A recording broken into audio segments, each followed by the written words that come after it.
People and their environment are interdependent. A degraded environment results in a degraded quality of life. To help develop this quality of life, a watershed is a stepping stone. A watershed can be defined as the drainage basin or catchment area of a particular stream of water.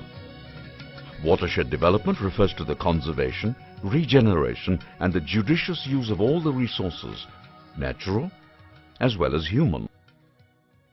Implementing and developing a watershed requires a joint effort of the community, NGOs and government organizations. In the past few years, the development of watersheds has seen a steady growth. But the ridge sections of the forest areas have been neglected. The property regimes of revenue and forest lands have created an artificial divide between the forest and non-forest watershed areas. The heavy expenses for treatment of forest lands have constrained watershed development. The implications of this are that the watershed treatment is incomplete as upper reaches of the watershed area are left untreated. కొండ ప్రాంతాలు ఉన్నాయండి ఇక్కడ దాదాపు. అయితే వర్షం వచ్చిందంటే direct గా వ్యవసాయ భూములకే పారుకుంటూ వస్తుంది. దీనివల్ల సారవంతమైన భూమి అనేది కొట్టుకుపోతుంది. అడవులలో పని జరగలేనప్పుడు మాకు నీళ్లు డైరెక్ట్ చేనులలో వస్తూ కొట్టుకుపోతున్నాయి. To help solve these issues and focus on development, Center for People's Forestry along with Vasan undertook a pilot project in 2009 in the 3 watershed areas of Kohinoor B, Setti Adapnoor and Amaikunta of Adilabad division in Andhra Pradesh to develop watersheds in forest fringe areas.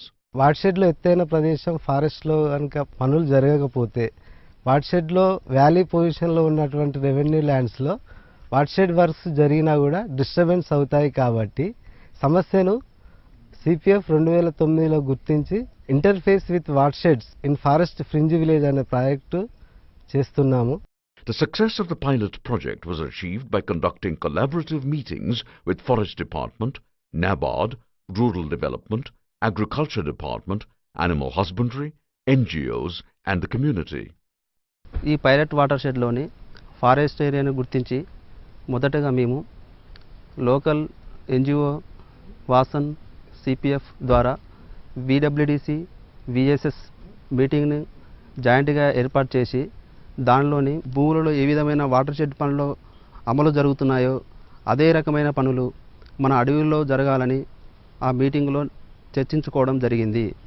దీని తర్వాత మేము డిస్టిక్లోని ఒక convergency meeting ఏర్పాటు చేయడం జరిగింది. ఈ మీటింగ్లో forest department, NABARD, CPF, Vasan మరియు లోకల్ ఎన్జిఓస్ మరియు కమ్యూనిటీస్ అందరూ అటెండ్ అవ్వడం జరిగింది. కన్వర్జెన్స్ మీటింగ్లో జీవో 385 ఎంఎన్ఆర్జీఎస్ స్కీమ్ ద్వారా వాటర్ షెడ్ అభివృద్ధి పనులు ఫారెస్ట్లో కూడా ఇంప్లిమెంట్ చేయాలని నిర్ణయించడం జరిగింది. ఫీల్డ్ లెవెల్లో ఒక పార్టిసిపేటరీ ప్లాన్ ప్రిపేర్ చేయడం, దానిలోని విఎస్ఎస్, విడబ్ల్యూసి, బీట్ ఆఫీసర్ ద్వారా వాటర్ షెడ్ పనులను ఫారెస్ట్లో గుర్తించడం జరిగింది.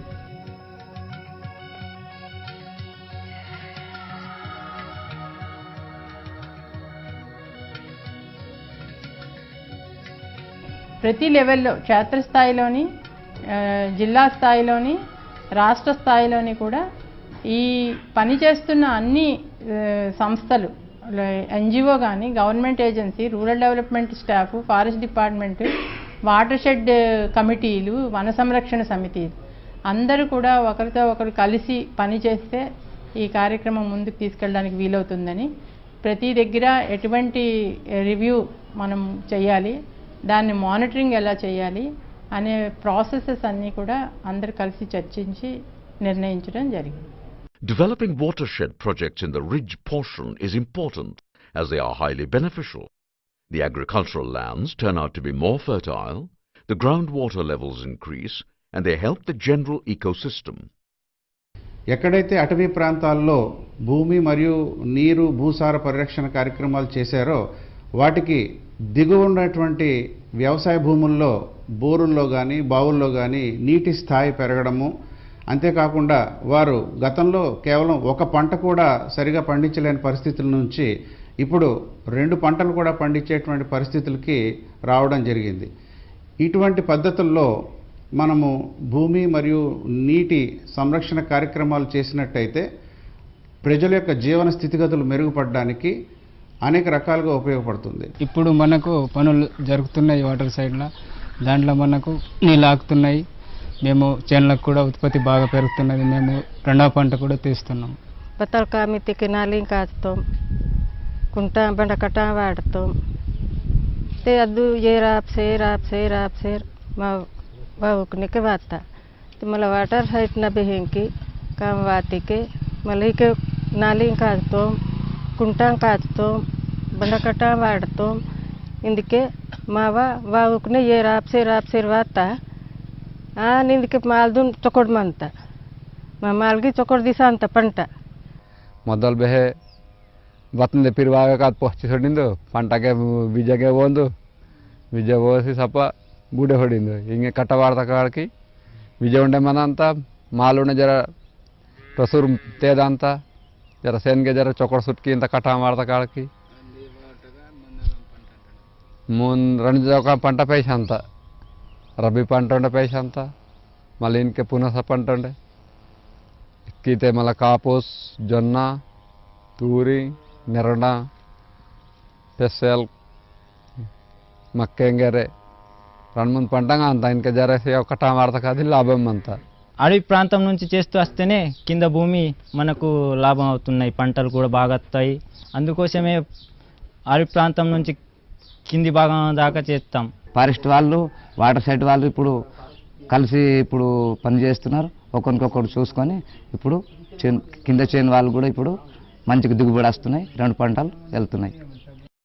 There can be no sustainable natural resource management without the participation of all the stakeholders in an active manner. The mutual collaboration of the community with the project implementing agencies, NGOs, Forest Department and the Line Department can accomplish the mission to create an improved environment so that all can benefit from it. Pilot చేయడం ద్వారా చాలా విషయాలు స్పష్టంగా మనకి తెలిసాయి. ముఖ్యంగా ప్రణాళిక ఎలా తయారు చేయాలి, గ్రామ ప్రాంతాల్లో ఉన్న కమిటీ సభ్యులు, వాటర్ షెడ్ కమిటీ కానివ్వండి, వన సంరక్షణ సమితులు కానివ్వండి, కలిసి ఏ విధంగా ప్రణాళిక చేస్తారు, దాన్ని ఏ విధంగా ఫారెస్ట్ డిపార్ట్మెంట్ మంజూరీ ఇస్తారు, దానికి నిధులు ఎక్కడి నుంచి వస్తాయి, ఈ రకమైన విషయాలు ప్రాక్టికల్గా చేయాల్సిన విషయాలన్నిటి గురించి ఈ పైలట్ ద్వారా చాలా స్పష్టత వచ్చింది. ఇది ఒక పైలట్ ద్వారా పూర్తయ్యే విషయం కాదు. ఇది జిల్లా స్థాయిలో, రాష్ట్ర స్థాయిలో, ఇంకా దేశ స్థాయిలో కూడా దీనికి సంబంధించిన ప్రయత్నాలు జరగాలి. అటవీ శాఖకు సంబంధించిన భూములలో కూడా మనకి వాటర్ షెడ్ ట్రీట్మెంట్ జరగాలి అంటే ministry of environment and forest నుంచి రాష్ట్ర అటవీ శాఖలకి ఇన్స్ట్రక్షన్స్ వెళ్తే ఈ యొక్క పథకం గురించి, పథకం ఆవశ్యకత, ఇందులో అటవీ శాఖ ఎలాంటి పాత్ర వహించాలి అన్న దానిపైన మనకి ఎఫెక్టివ్గా ఇంప్లిమెంటేషన్ జరిగే అవకాశం ఉంటుందని మేము సలహా ఇవ్వడం జరిగింది.